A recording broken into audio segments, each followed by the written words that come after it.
Brajajana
Om Namo Bhagavate Vasudevaya.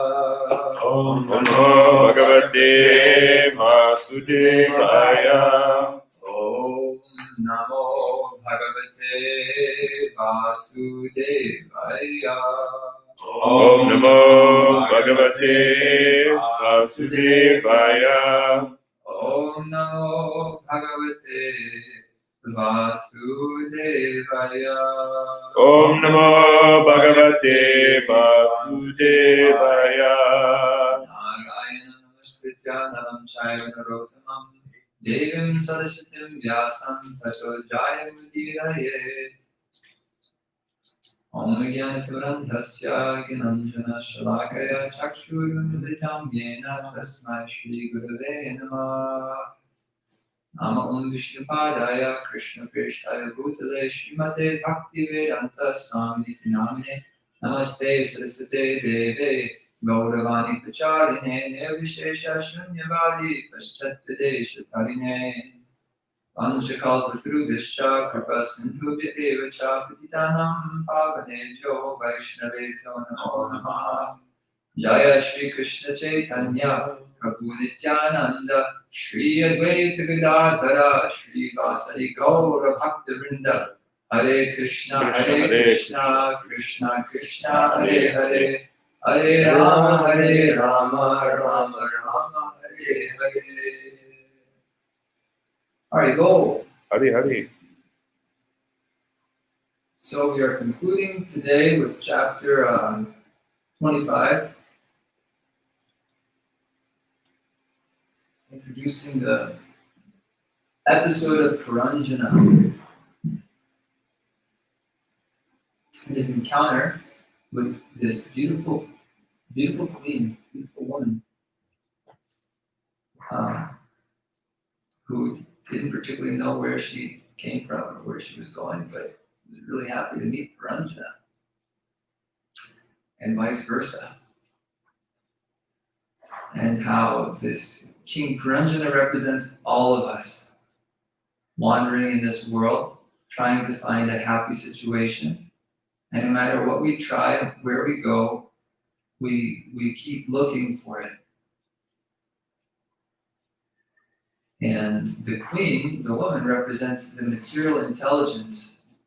The king represents the soul, the consciousness, who becomes attracted to material existence because of the beautiful, seemingly beautiful features of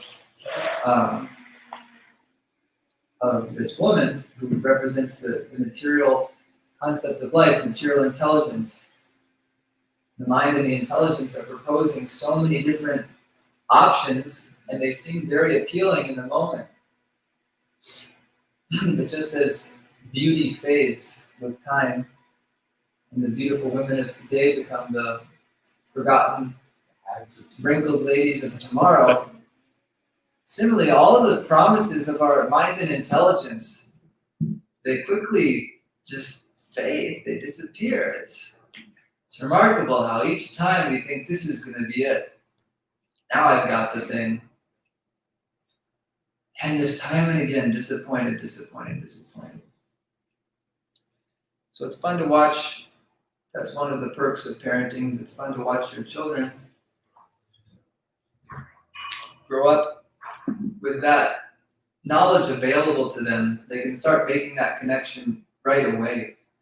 And already my daughter, Janaki, she knows, I don't like this material world. I miss Krishna. I want to be in the spiritual world. So hopefully, at least if we have to take birth again, as so many Vaishnava acharyas pray, if I have to take birth again, at least let me take birth in the association of devotees, so that I can hear about Krishna. So, we've got a decent amount of verses to cover today, but they're pretty straightforward. So I'll go pretty quickly through them, and I'll try to end with enough time that if there's any specific point we want to come back to, we can do that in the discussion.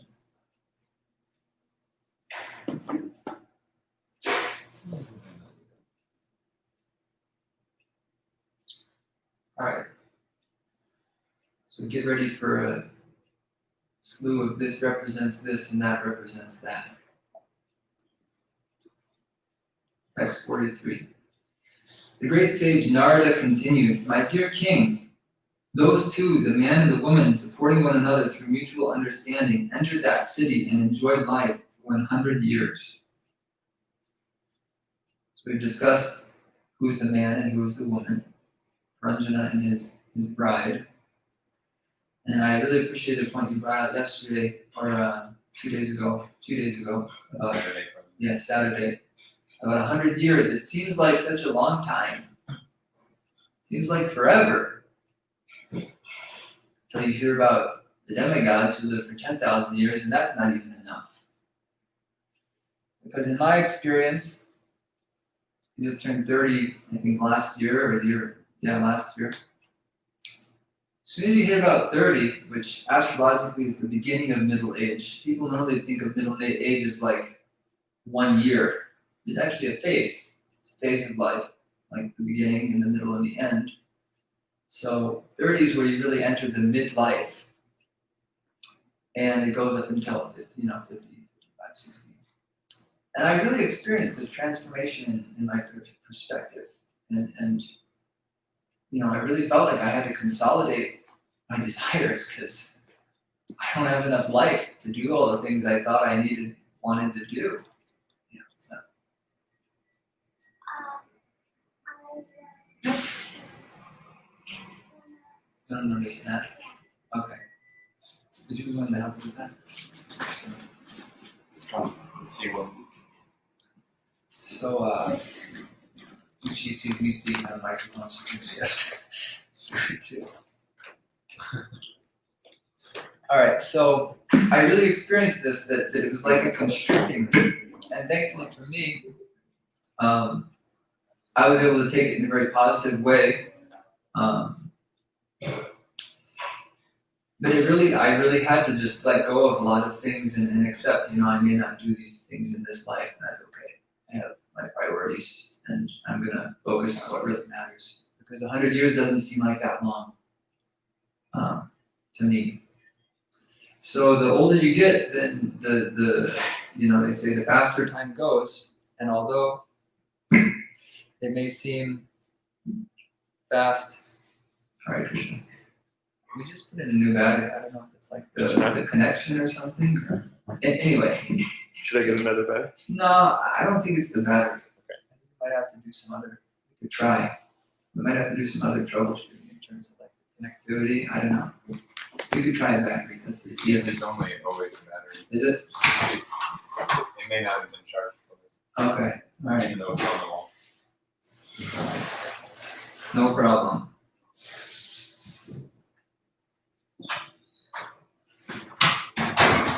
Could be that the battery is slowly dying. So yeah, a lot of lifespan. That's what it is always. Yeah.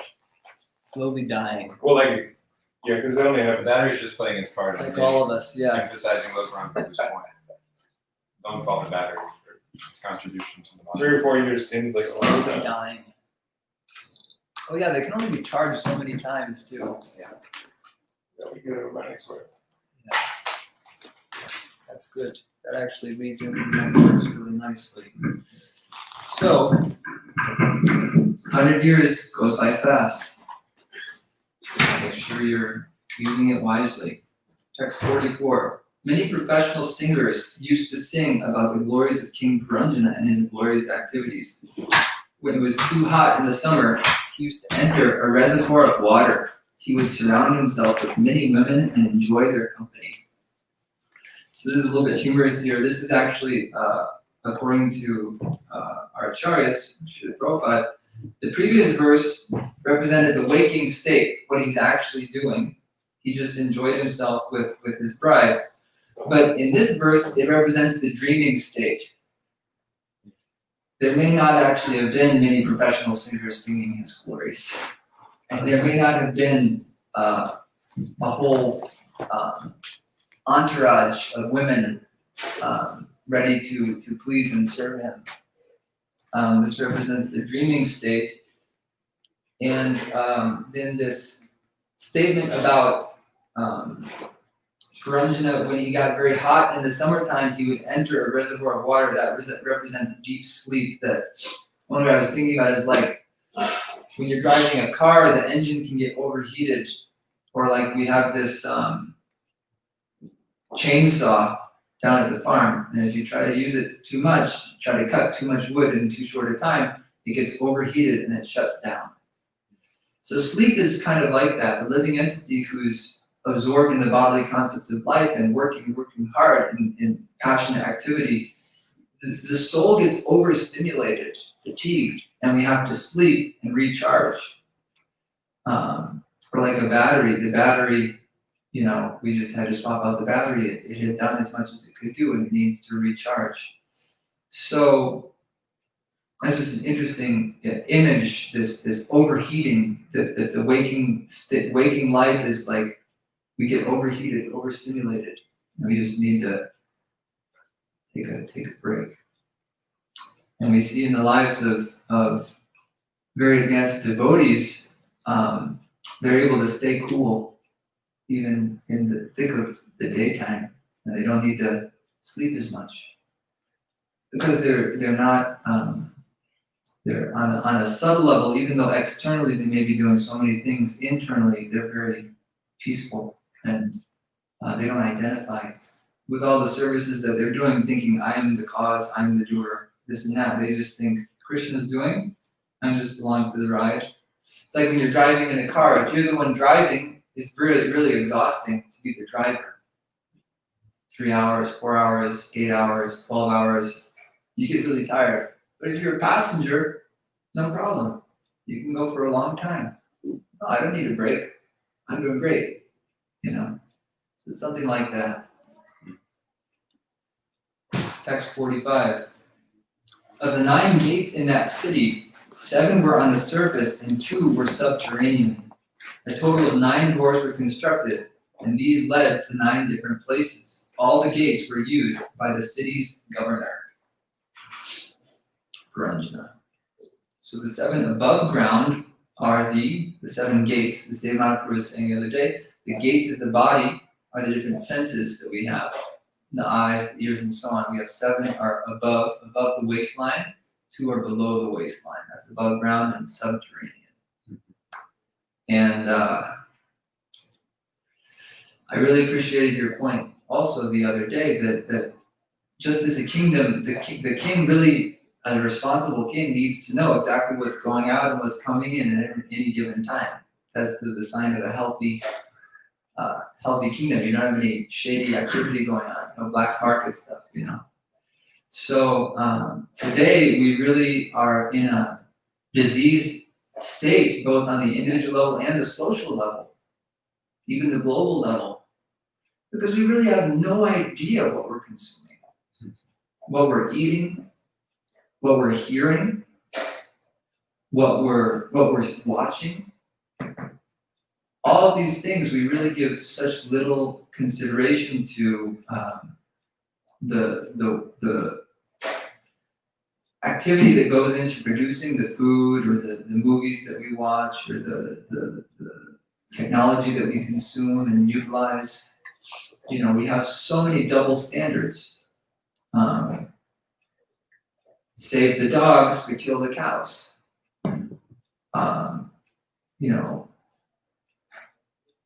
$15 an hour minimum wage for the poor people in our country, but pennies an hour for the people who build my computer or my cell phone. So many double standards. And so we're in a diseased state because we have no real idea of what is healthy, what is virtuous, and so on. Text 46. My dear king, of the 9 doors, 5 led toward the eastern side, 1 led toward the northern side, 1 led toward the southern side, and 2 led toward the western side. I will try to give the names of these different doors. So one way that this section is helping us is it's a type of jnana yoga, really detaching oneself from the functions of the body and thinking of them in purely functional ways, that seeing, tasting. Normally, when I have a desire, my thought is, I want to act on that desire and experience the pleasure there. But when you hear this analogy that the king, as we're going to hear, the king or the soul, consciousness, would follow his different friends out of different gates to visit different places. When you kind of intellectualize it in that way, it kind of tastes it steals the taste or steals the excitement out of it when you break it down to this is just what's happening.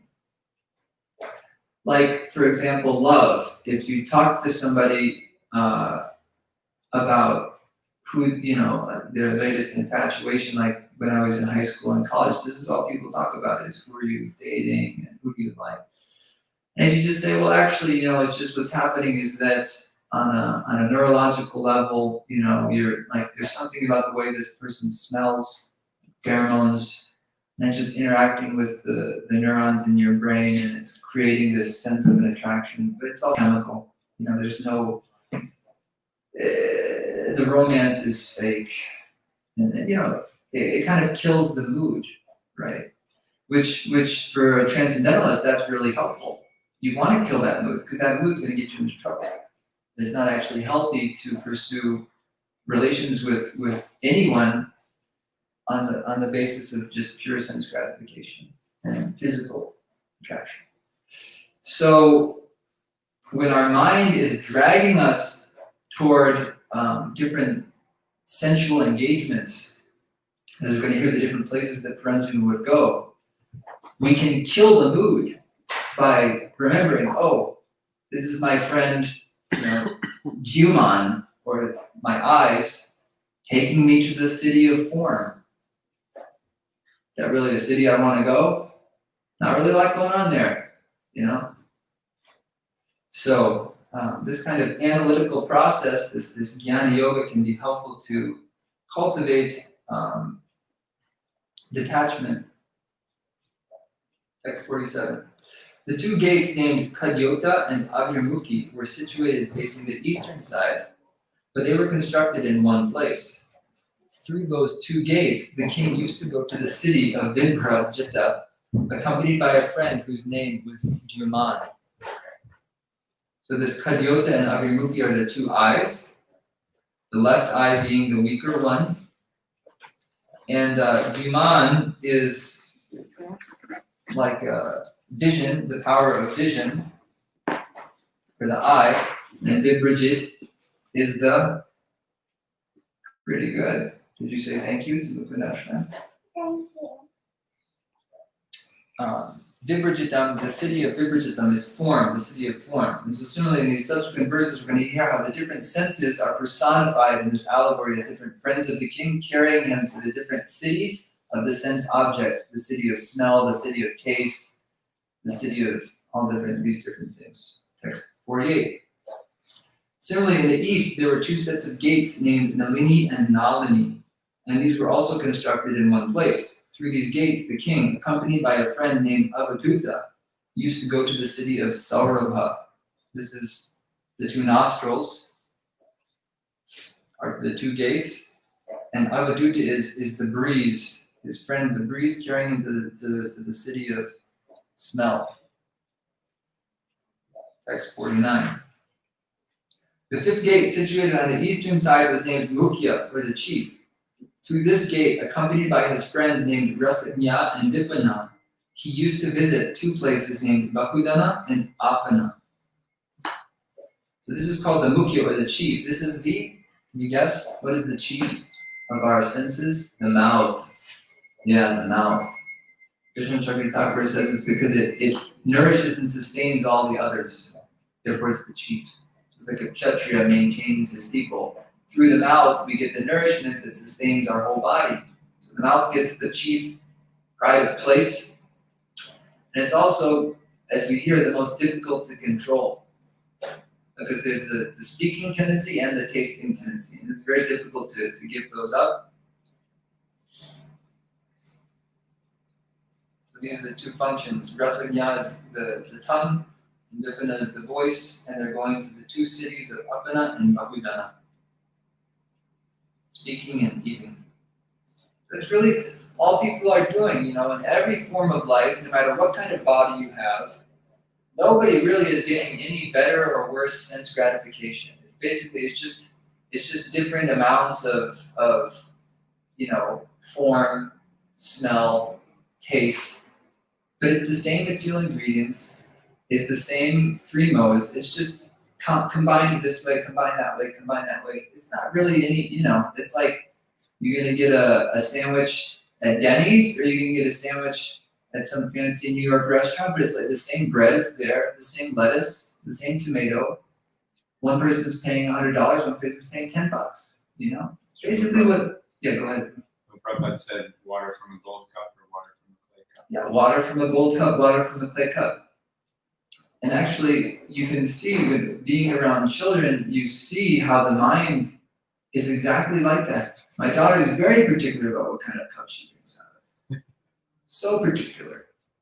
It causes big problems on a regular basis. Because that's the nature of the mind. It's very irrational. And so if we can accept I'll just take whatever I can get, whatever the Lord gives me, because my whole life my life isn't meant for this sense gratification. So whatever comes my way, I'll accept, no problem. But not in such a way, not accept if it's going to interfere with my service, then that I won't accept.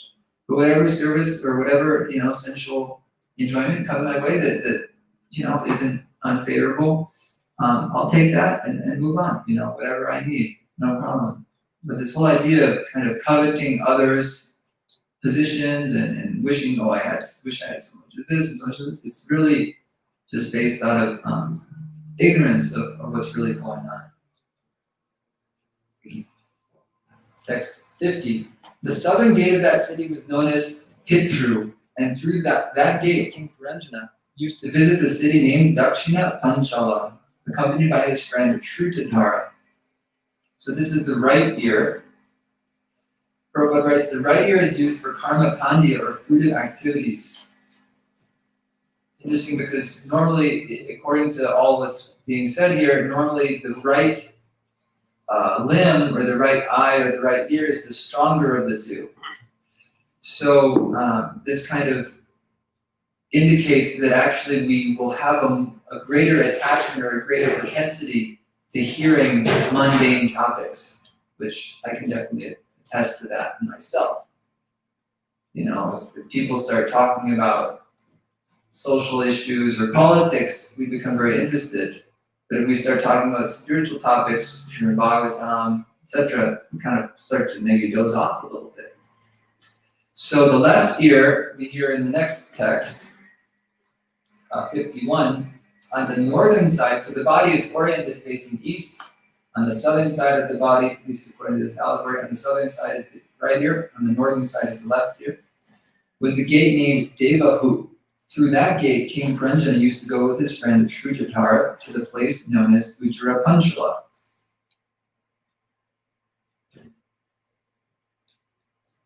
Shrutadhara is the friend in both cases. So he's one of the better friends, I guess, because sometimes he's going to take Puranjana to hearing about spiritual topics from the northern side of the kingdom. Prabhupada writes, the ear on the northern side, however, the left ear, is used for taking initiation from the spiritual master and for gaining promotion to the spiritual sky. I don't know what that means. When we're hearing Bhagavatam, we should kind of like lean in a little bit like that, or what? Maybe when we're chanting japa, plug our right ear. I don't know. But this is what they're saying here. It's the left ear.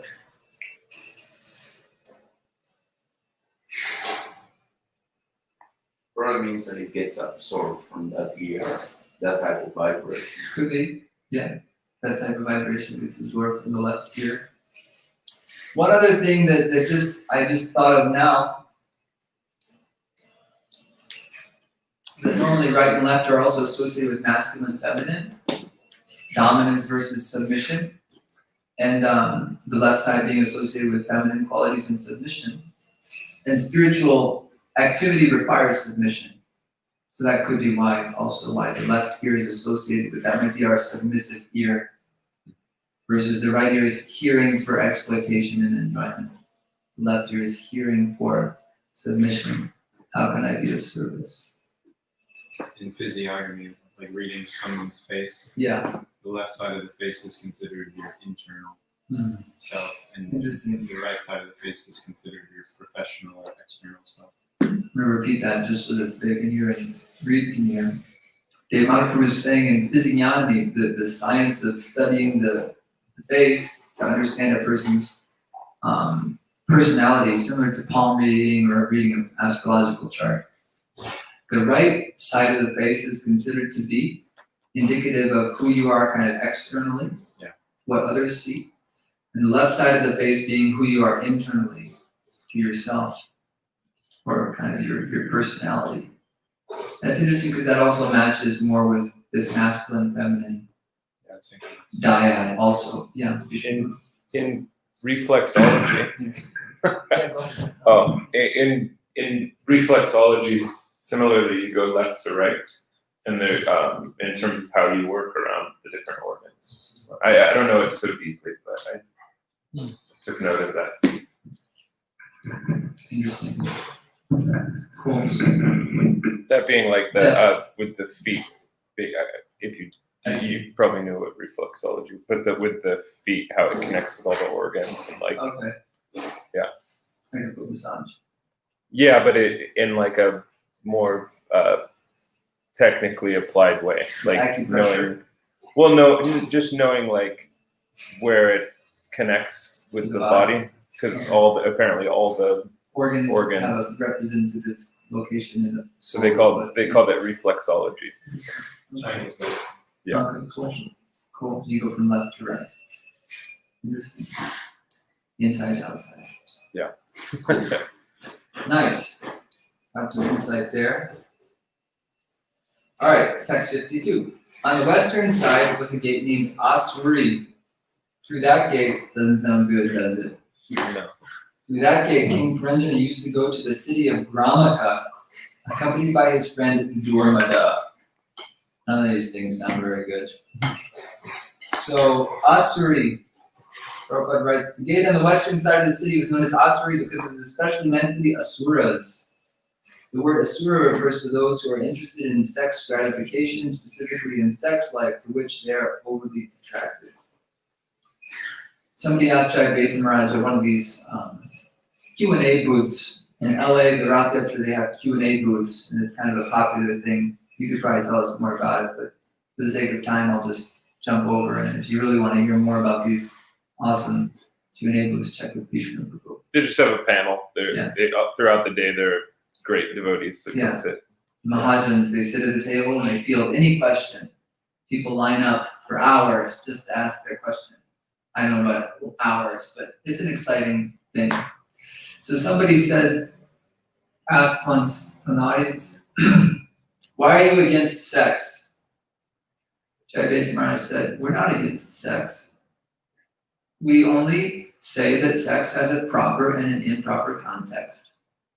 Just like if President Obama were to, in the midst of delivering his presidential address, open up a box of pizza and start eating a piece of pizza while addressing the nation, that wouldn't look so good on Mr. Obama.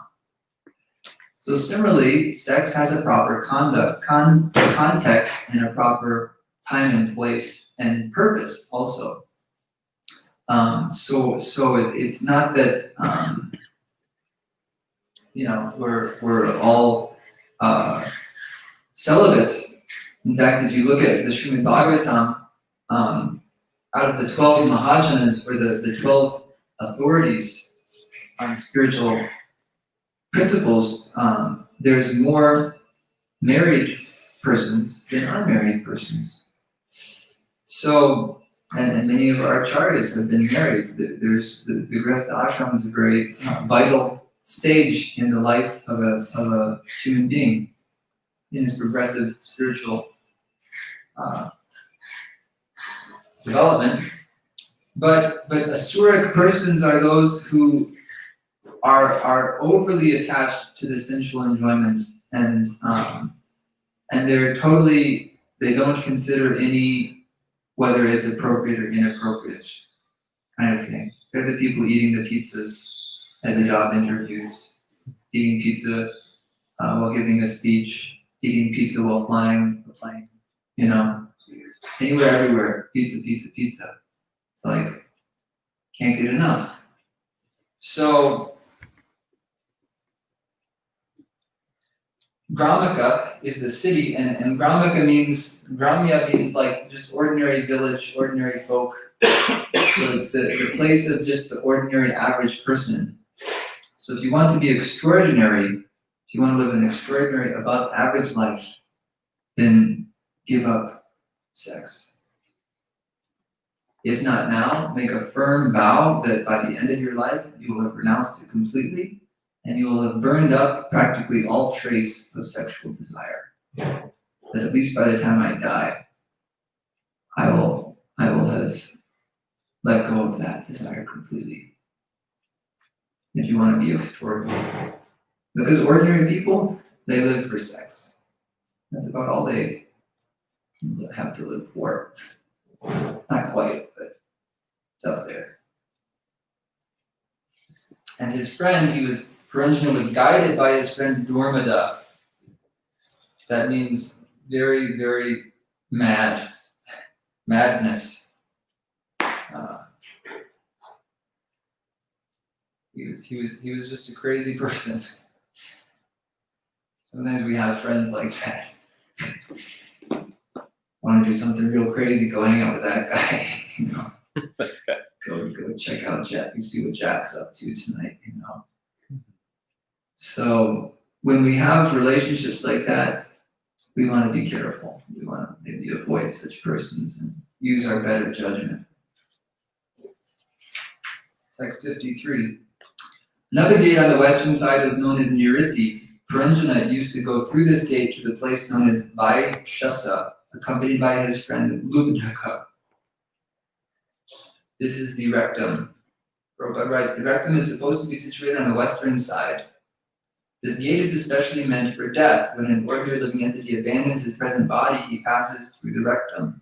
It is therefore painful. When one is called by nature to evacuate, one also experiences pain, depending on how healthy you are in your eating. And Prabhupada and also Vishnu Sri Thakur make a connection between the endeavor that a person make for material gains, labha, material gain. The endeavor that we make for those material gains is similar to the endeavor and the discomfort of passing stool. And therefore this friend is called Lubdhaka. So it's a helpful connection to kind of burn that in your mind, that the efforts and the results of material endeavor are very similar to the efforts and the results of passing stool. That helps to really turn you off of the whole thing, you know. This is Jnana Yoga. It has a place. It has its place. Text 54. Of the many inhabitants of this city, there are two persons named Nirbhak and Patius Krit. Although King Puranjana was the ruler of citizens who possessed eyes, he unfortunately used to associate with these blind men. Accompanied by them, he used to go here and there and perform various activities. This is the hands and the legs. They don't have eyes. They just go wherever they go. Prabhupada mentions, we hear that, one of them mentions in this purport, but he mentions King Ambarish, who was famous for engaging all of his senses in the service of the Lord. And the first thing that's listed in this famous verse about describing all of his activities is Savayamana Krishna Padaravindayo. First he put his mind at the lotus feet of the Lord. And if we do that, then our hands and our legs will go to the Lord, because all the senses follow the mind, the direction and dictation of the mind. So the first thing, right when we wake up in the morning or before we begin any activity, there should be some prayer, some remembrance of the Lord, so that all of my sensual activity for the day, my hands, my legs, my seeing, my hearing, my tasting, my smelling, etc., all of it can be engaged in service to the Lord. So Savayamana Krishna. First we put our mind at the lotus feet of Krishna. Because otherwise, the legs and the feet, they don't have any way, they're called blind because they don't have gates. They just do what they're like clubs, kind of. They do whatever we make them do. So, text 55. Sometimes he used to go to his private home with one of his chief servants, the mind, who was named Vishuchana. At that time, illusion, satisfaction, and happiness used to be produced from his wife and children. Can anyone guess what these illusion, satisfaction, and happiness represent? Three things. What else comes in threes? The modes. The modes. Yeah, nice. The modes. Illusion is tamagun. Satisfaction, prasadam, that's probably goodness. Harsham, or so-called happiness, being passion.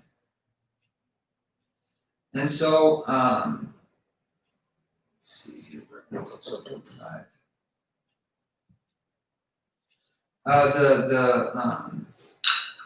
The mind is named Vishuchina. The Vishushi means wandering everywhere. The mind is going everywhere, all the time. Very difficult to control.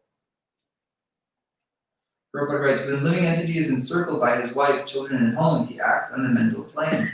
Sometimes he is very happy, sometimes he is very much satisfied, sometimes he is not satisfied, and sometimes he is bewildered. Bewilderment is called moha, illusion. Illusion by society, friendship, and love. The living entity thinks that his so-called society, friendship, and love, nationality, community, etc., will give him protection. He does not know that after death he will be thrown into the hands of a very strong material nature that will force him to accept a certain type of body according to his present work. I need wash You want to wash your hands? You want to do that? Yeah. Go ahead. Prabhupada continues a little bit later in the report. He writes, everyone who is not in Krishna consciousness must be considered to be an illusion. So here he's presenting a pretty black and white picture of the thing. And although it's not always that it's presented in this way, spiritual life really is a gradual process with a lot of in between. Ultimately, it does come down to that simple either or paradigm. Either I'm doing this for Krishna, really, or I'm doing it for me. Either I'm thinking of Krishna right now, or I'm not. I'm just thinking of this body and the different activities and needs of the body. So we don't want to be an illusion. And we should be able to recognize that when other people are an illusion, without making it a thing about like condescending them or hating them or even telling them, we should be able to recognize that the activities of such and such person are indicative of a person in illusion. And so we want to keep a safe distance, just like a drunk driver, Lately I've been noticing a handful of people out there, they're definitely experiencing some road rage. They're like tailgating and swerving over here, speeding up, trying to pass, can't pass, going back in, flashing their lights, tailgating, trying to pass, can't pass, go back again, flash their lights, go back to the other lane, You want to keep some distance from that guy. You don't know what's going to happen. So, I slow down, get over in my lane, just let him get safe, a little ways ahead, wait till he exits, keep your distance. If you've ever called 911 to report a drunk driver, the first thing that they'll tell you is they'll ask whether you're keeping a safe distance. Yeah. And they'll prioritize you having that level of safety. Because they got you on the phone. Yeah. They can help you. Yeah. Not likely they're going to be able to get through to that guy. Yeah. So similarly, super souls there, call in. Krishna, what do I do? Here's somebody in illusion. Are you keeping a safe distance? How many yards away are you from that driver? Therefore, asat sanga tyag. Buckle up. And buckle up. Check your airbags. If necessary, consult your owner's manual. So it's not a question of being offensive to give up the association of persons who are in illusion. It's a matter of personal health and well-being. That I don't want to be an illusion, therefore I have to keep some distance. What's up? I want some water to drink. Oh shoot, I just ran out of mine. Can you pour a little bit in here? Yeah. Thanks. Here you go, Johnny. It's not offensive. It's not rude to keep some distance from persons who are in illusion. What is rude is to make a point of letting them know that they're in illusion and very directly or indirectly imply that you're not an illusion, therefore much better than them, or so on and so forth. That's not keeping your distance. Dude, don't you know how drunk you are right now? Whoa. Yeah, you got to be careful. You want to keep your distance. So that's a nice little sutra from Srila Prabhupada. Everyone who is not in Krishna consciousness must be considered to be an illusion. Text 56. Being thus entangled in different types of mental concoction and engaged in fruitive activities, King Puranjanit came completely under the control of material intelligence and was thus cheated. Indeed, he used to fulfill all the desires of his wife, the queen. So this is a very illustrative sequence here, text 57 to 61. And what's being described before we read it is the living entity absorbed in material life literally thinks, I am my mind. Thankfully for me, I still have some of that going on, but it's been a while since I've actually recognized I'm not my mind. I think I kind of had some insight of that thanks to some books that I was reading, and I was also a vegetarian. That helped kind of bump me up a little bit, give me more insight into actually what was going on in there. The tamasic energies were a little bit subdued. But most people, their modus operandi is, I am my mind. And so this is what we're going to hear, is the material intelligence is the queen, and the soul is Puranjana. When the queen drank liquor, King Puranjana also engaged in drinking. When the queen dined, he used to dine with her. When she chewed, King Puranjana used to chew along with her. When the queen sang, he also sang. Similarly, when the queen cried, he also cried. When the queen laughed, he laughed. When the queen talked loosely, he also talked loosely. And when the queen walked, the king walked behind her. When the queen would stand still, the king would also stand still. And when the queen would lie down in bed, he would also follow and lie down with her. When the queen sat, he would also sit. And when the queen heard something, he would follow her to hear the same thing. When the queen saw something, the king would also look at it. And when the queen smelled something, the king would follow her to smell the same thing. When the queen touched something, the king would also touch it. And when the dear queen was lamenting, the poor king was also lamenting. The poor king also had to follow her in lamentation. In the same way, when the queen felt enjoyment, he also enjoyed. And when the queen was satisfied, the king also felt satisfaction. So using this allegory of a king and queen, a king who is extremely unpacked, extremely infatuated with his wife and can't do anything that she's not doing, is depicting the mentality of a conditioned soul who's in illusion, thinking, my mind is who I am. So much so that when you present an idea to them, if the mind says, that doesn't make sense, they just say, that doesn't make sense. Without giving any moment to actually reflect and consider.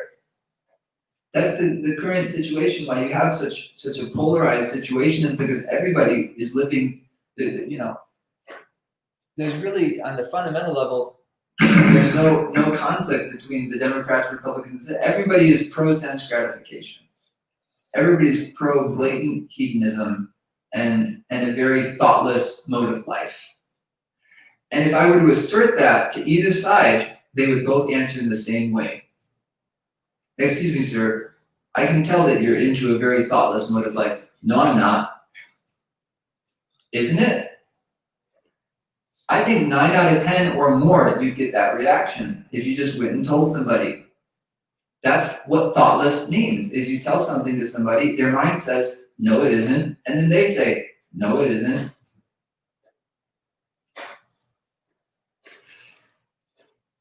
You say, chant Hare Krishna, the mind says, that's not going to help me, and then they say, that's not going to help me.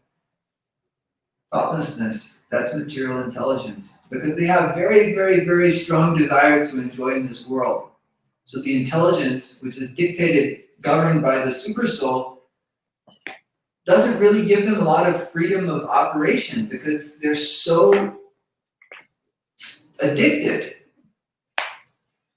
And it's only rarely that someone gets a little bit of insight, like maybe I don't want material life. And then that's the opening. Then Super Soul can, put in his real voice, give some spiritual intelligence into the picture. So we got one more verse to close out the chapter.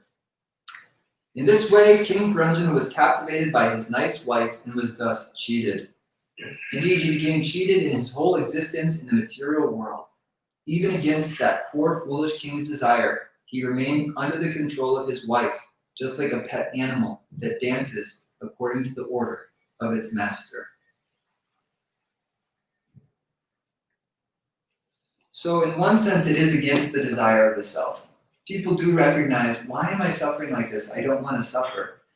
But they're just foolish. They're an illusion. They don't recognize that it's because they've sold out their agency to this material mind, this material intelligence, this material concept of life. And they're not willing to change. They're not willing to change their habits. Just 2 more minutes. 2 more minutes. Yeah. She's extremely punctual. She always asks right at the end. Very good. Very good. You have a good internal clock. So, there's a lot of nice points in this last purport. I do recommend that you get a chance to go back and read the whole thing.